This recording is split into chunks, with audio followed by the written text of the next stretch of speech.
نہیں، وہ مجھے کلپ ملا آپ کا، کسی جی ساتھی نے مجھے بھیجا کہ آپ نے کچھ دعویٰ کیا تھا حضرت عمر رضی اللہ تعالیٰ عنہ میدان احد سے بھاگے. آپ کہتے ہیں نہیں بھاگے. ہاں چلیں آپ کچھ صحابہ بھاگے ہیں مانتے ہیں. کچھ تو باقی ہیں، لیکن حضرت عمر کا وہ ہم ذکر کر رہے ہیں نا، کیونکہ اس کلپ کے اندر میرا خیال ہے آپ نے حضرت عثمان عمر بھاگا کا تھا. دعویٰ کیا تھا. عثمان بھاگا. ہیں؟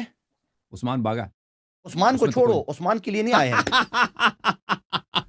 ہم حضرت عمر کے لیے آئے ہیں نا. او بھائی عثمان موضوع تو اس میں طے تو کوئی ہوا. نظر نہیں ہے نا. عثمان کو تو آپ مانتے ہیں کہ بھاگا. دیکھو عثمان آپ میری بات سنو نا.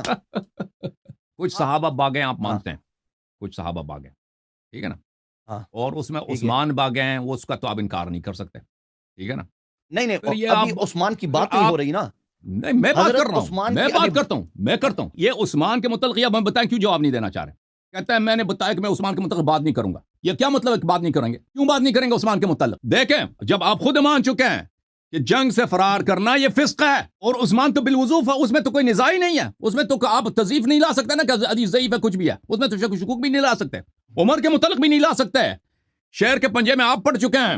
شیر کے دام میں آپ پکڑے گئے ہیں. آپ نہ آگے جانے کا راستہ نہ پیچھے جانے کا راستہ ہے. وہ بھائی عثمان اگر فاسق ہے تو ان کا مذہب تباہ ہے نا. جس کا امام ہی فاسق ہے، جس کا امام ہی فاسق ہے، گناہ کبیرہ کا مرتکب ہے، جہنم کا مستحق ہے، ان کا مذہب کیسے حق ہو سکتا ہے؟ یہ ہمیں سمجھا دے بھائی.